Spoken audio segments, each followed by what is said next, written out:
I am the living mistake of this household, my mother declared to her friends while I stood right in front of her. My father didn't miss a beat, letting out a laugh. We really should have exercised some restraint on our wedding night, he added. I remained silent and walked away. That very evening changed everything. By the following morning, there would be a frantic pounding at my door and desperate pleas that they couldn't survive without me. My name is Alexandra. I'm 16 years old.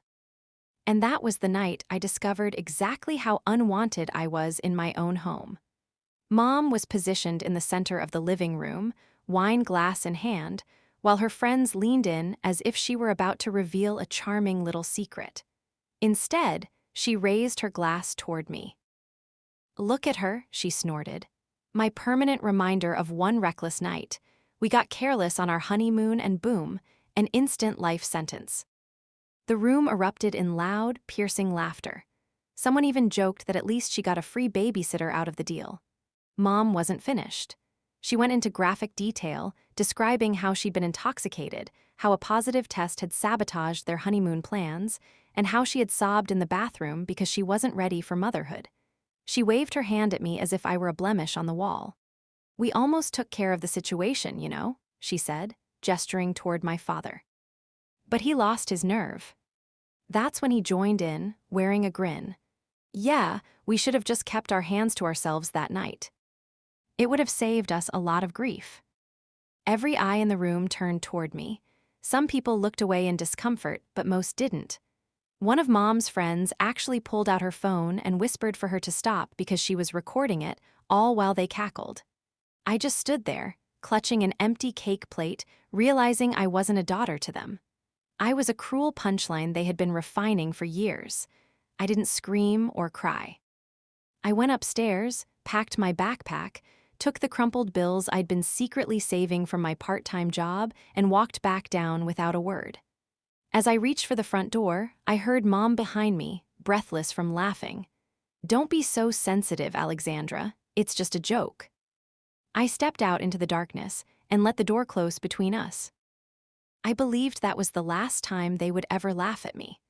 I had no idea that one day they would be the ones outside my door, sobbing and claiming they couldn't live without me. Before I reveal what happened after I walked out and what I did when that desperate knocking finally came, tell me in the comments. What time is it where you are, and where in the world are you watching from? And while you're at it, have you ever felt like you were the extra person no one really wanted? I didn't have a solid plan, just raw numbers. I was 16 years old with an overstuffed backpack, $312 in cash, and a one-way bus ticket out of the state where I'd grown up. I chose Austin from a map because it was warm, large enough for a runaway to disappear, and far enough that my parents would never accidentally run into me at a store. The overnight bus was freezing, the kind of cold that made the metal seats feel like a punishment. I stayed awake counting what I had left, subtracting the cost of the ticket, and guessing how long I could stretch my money if I only ate once a day. Every mile the wheels covered felt like a new verse being added to the distance between me and that joke in the living room. By the time the sun rose over Texas, I had been awake for nearly 24 hours. The bus station smelled like burnt coffee and bleach. I bought the cheapest breakfast available from a vending machine and wandered out, the backpack straps digging into my shoulders. I tried to act like I wasn't a terrified kid, but it didn't work. An older man in a stained hoodie watched me for a bit too long. When I sat on a bench to rest, he shuffled over and sat uncomfortably close. "You're new in town, aren't you?" he asked, his eyes darting to my bag. My instincts screamed. I stood up quickly and pretended to wave at an imaginary car as if I were being picked up. He muttered something under his breath and walked away. However, a few hours later, when exhaustion finally forced me into a light sleep on that same bench, someone did try to grab my bag. I woke up to fingers fumbling with the zipper and panicked. "Get off." I snapped, yanking it away. The teenager bolted, and I realized one of my pockets felt lighter. I'd lost about $40. It was the first moment I understood that running away wasn't just dramatic, it was dangerous and foolish, yet still better than staying. That night, I couldn't afford a room. I walked until my legs throbbed and finally curled up on a park bench under a streetlight, hugging my bag to my chest. A patrol car rolled by after midnight, then circled back. An officer stepped out, hands on his belt. "You can't sleep here," he said. "I'm just waiting for my cousin to pick me up," I muttered, forcing a yawn as if I'd just nodded off by accident.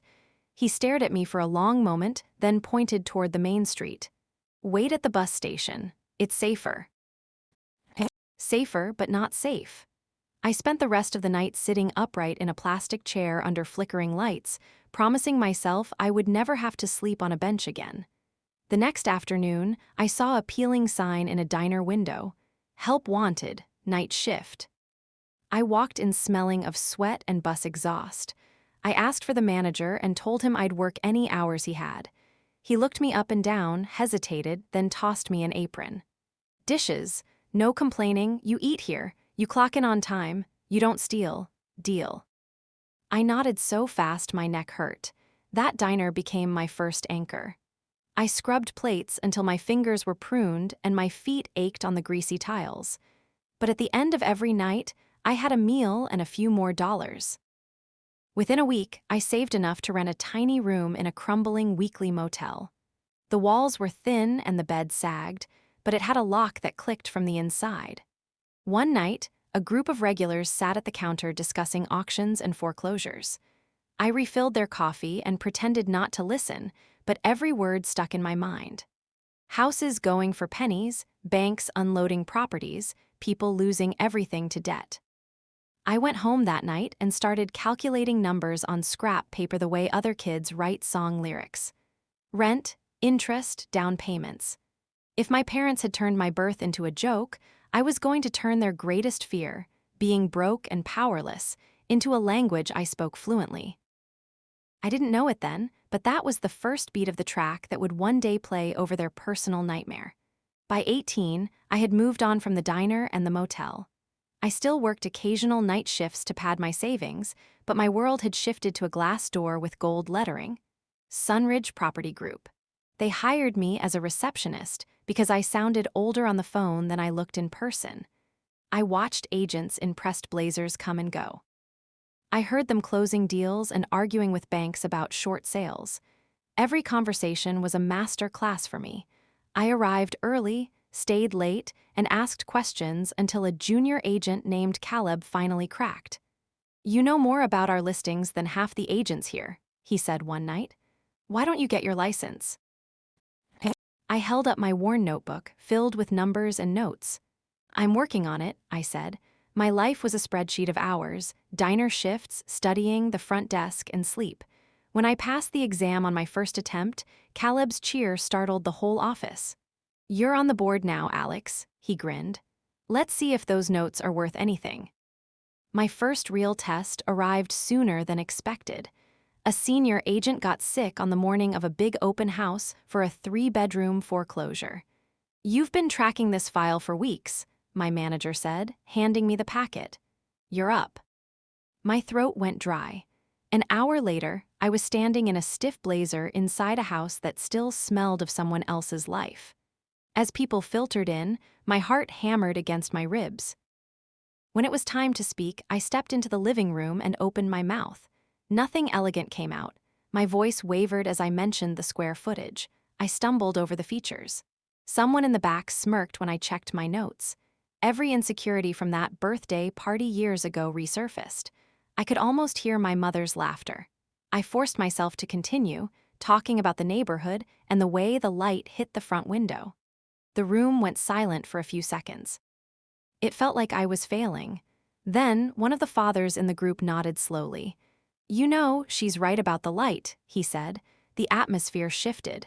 People started murmuring to each other, and an investor asked a technical question. Air returned to my lungs. When the last guest left, I locked the door with shaking hands. Caleb, who had been watching from the corner, let out a whistle. "That listing pitch," he said, walking over.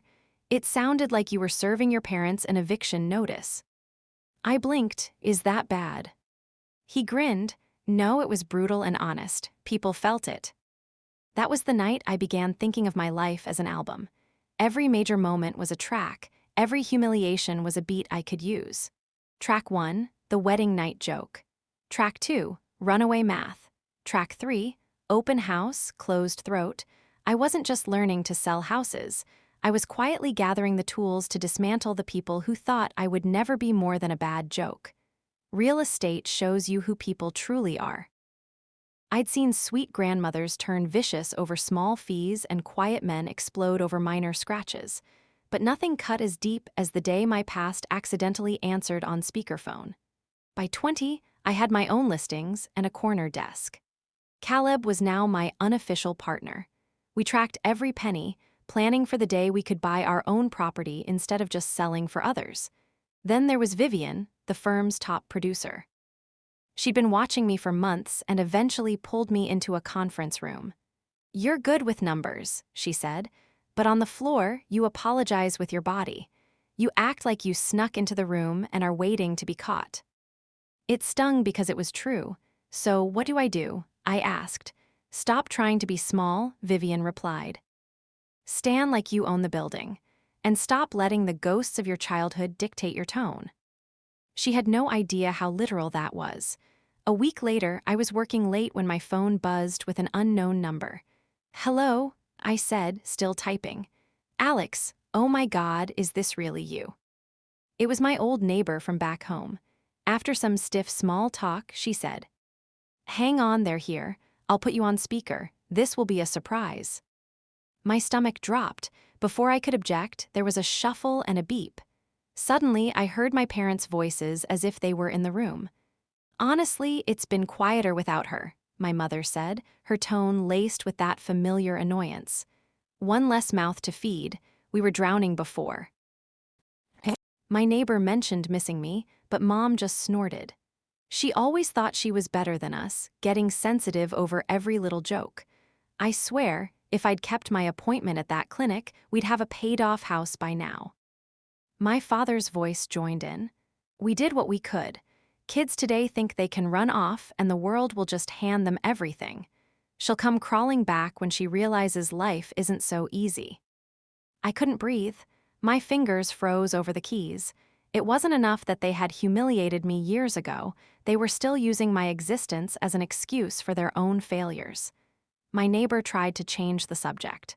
"Well, if she called, you pick up, right?" There was a pause, then my mother spoke flatly. "Depends on what she wants. We don't have anything to give her." I ended the call without saying a word.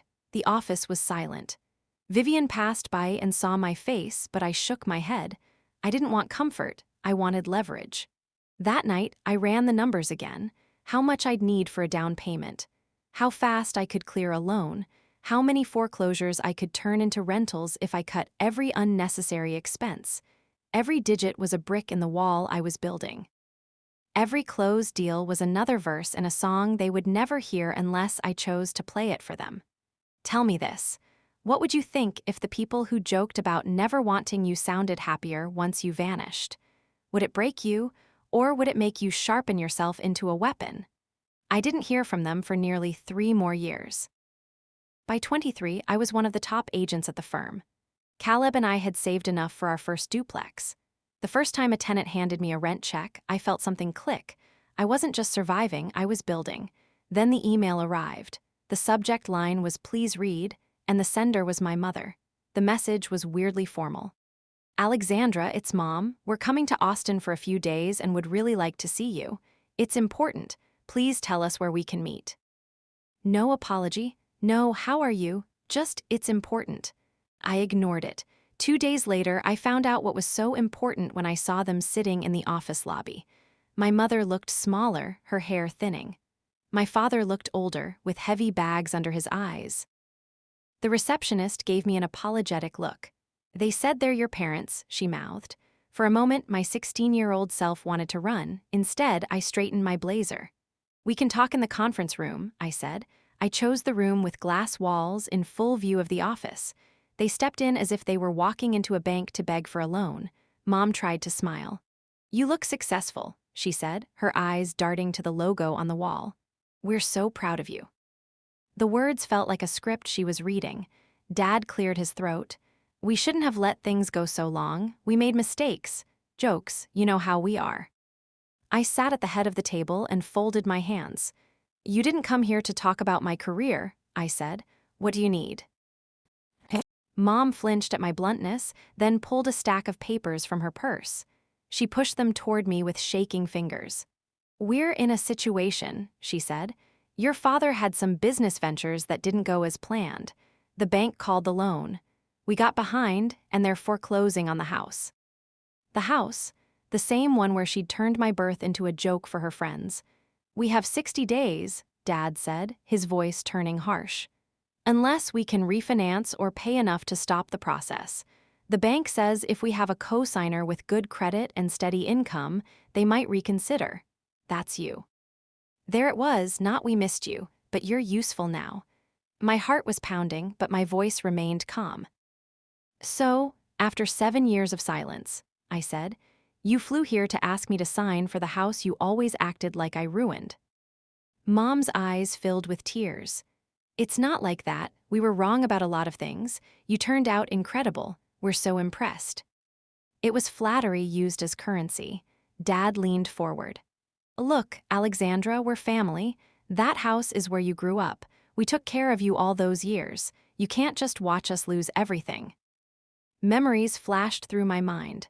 The laughter of Mom's friends, Dad's comments about their wedding night, and the phone call where they said life was easier without me. I skimmed the papers. Missed payments, high interest, a second mortgage drained dry. It wasn't bad luck. It was a slow-motion disaster they had caused. How much? I asked. Mom blinked. What? How much do you need to stop the foreclosure? I said, give me a ballpark figure. Dad mentioned a number that made even Caleb look up from his desk. I let the silence hang in the air.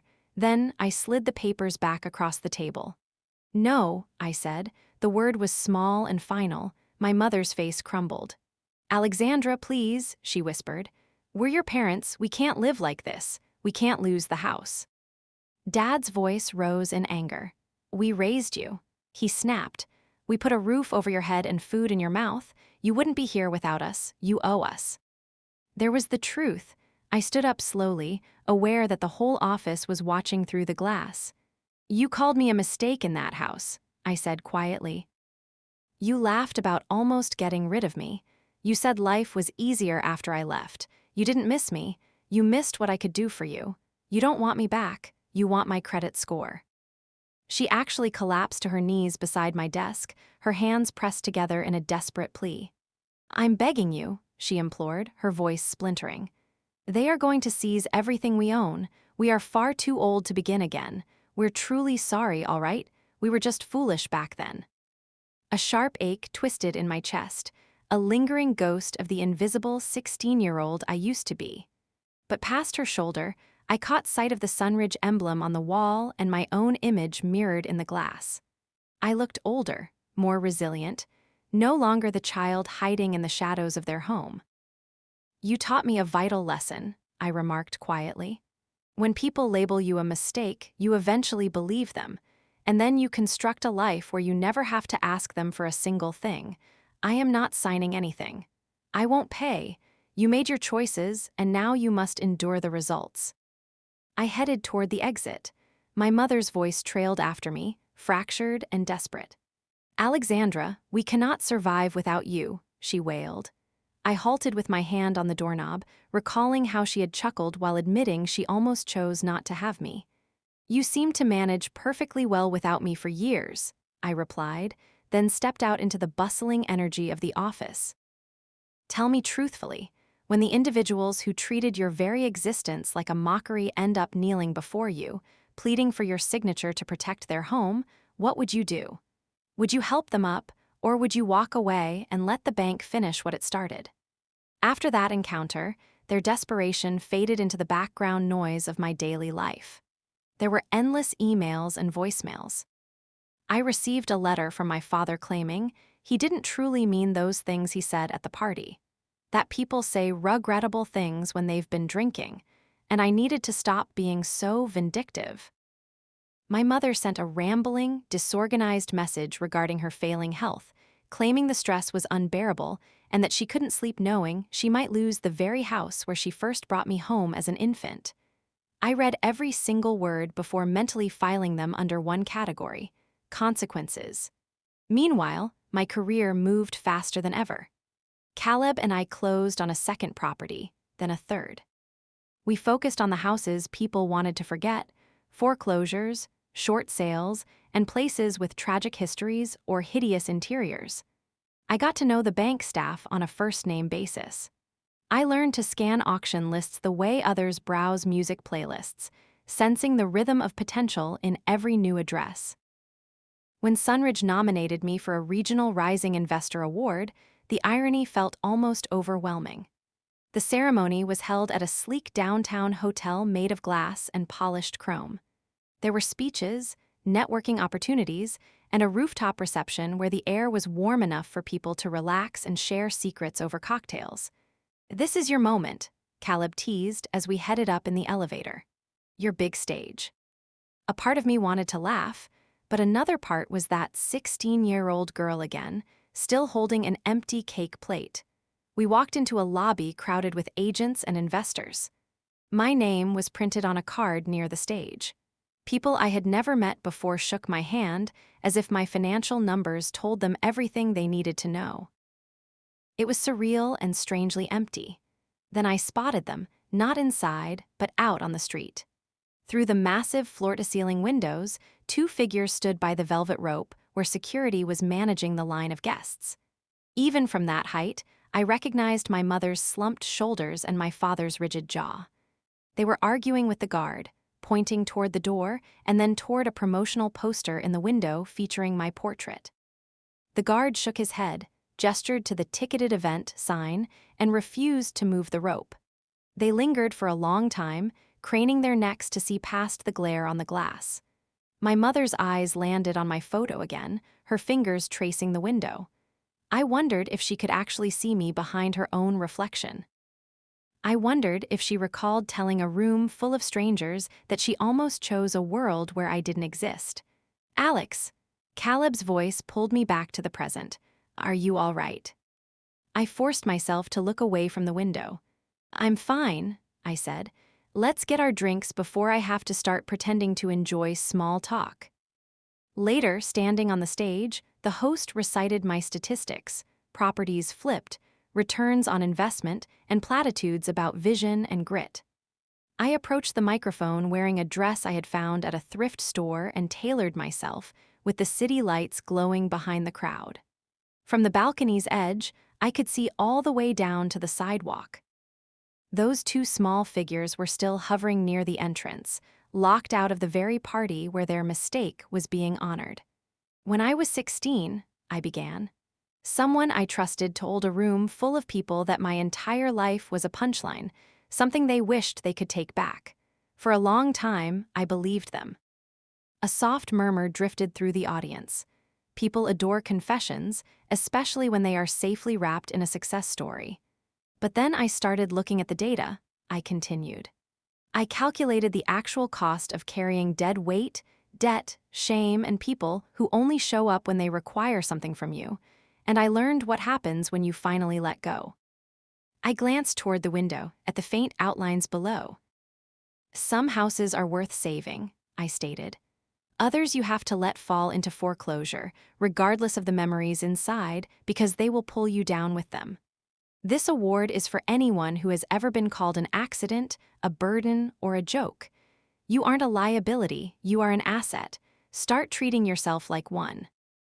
The applause hit me like a solid wall of sound. On the sidewalk below, the two figures finally turned and vanished into the darkness. Later, as the event wound down, Caleb found me checking a new email from my mother. The subject line said urgent. "You don't have to read that," he said softly. "I know," I answered, putting my phone away. "I already know exactly what it says." What I didn't mention was that earlier that week, I had spotted a familiar address on a foreclosure list. My parents' street, their house number, and a minimum bid that felt like an insult compared to the years I had spent within those walls. I had scribbled a note next to it in my journal. Track 7. Foreclosure auctions aren't cinematic. There is no gavel or dramatic music. It's just a dull room in a municipal building with buzzing lights. A clerk reads off addresses while investors mumble bids. When my parents' house came up, the clerk butchered our last name. It felt strangely appropriate. Opening bid at 180, he announced. A man in a baseball cap signaled a bid. Someone else countered. I waited, my pulse steady, until the room fell silent. Then I raised my hand. 200, I said. A few people turned to look at the young woman in the black blazer with the cold expression. No one challenged me. The house where I grew up, where my mother had screamed about wishing I'd never been born, was now mine. It cost less than the downtown condo I shared with Caleb.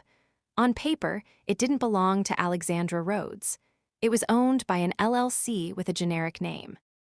When the clerk said sold, there was no fanfare, just the sound of a metal chair scraping against the floor. A week later, I stood on the cracked driveway with the keys. The windows were caked in dust. A foreclosure notice was still taped to the door, its edges curling. The grass was brown. The house looked smaller than I remembered, as if my time away had shrunk it down to its actual size. Inside, the furniture was gone, but the ghosts remained. There were pale rectangles on the walls where photos used to be and an imprint on the carpet where the sofa had sat. I saw the corner where I had stood with that cake plate. In the kitchen, I could almost hear the echoes of party guests laughing at the story of my mistake of a birth. I walked through every room, taking in the silence, and placed my hand against my old bedroom wall. You belong to me now, I whispered. Not to the house, but to the version of myself that used to be afraid here. My mother's final letter arrived 2 days before the closing. It was handwritten with no return address, but the postmark showed they were still nearby, likely trying to bargain with a bank that no longer held the deed. The letter was long and full of the same old contradictions. She wrote about my father's legal troubles, medical bills, and court dates. She mentioned the foreclosure briefly, as if it were a stroke of bad luck rather than the result of their own actions. She said she was sorry, things were said that caused hurt, without actually admitting to anything. And then she asked for money. You have become so successful, she wrote. I know you're still bitter, but please, if you can talk to the bank or give us the money to reclaim the house, it would save us. Your father is ill, losing this home might be the end of him. We are your parents.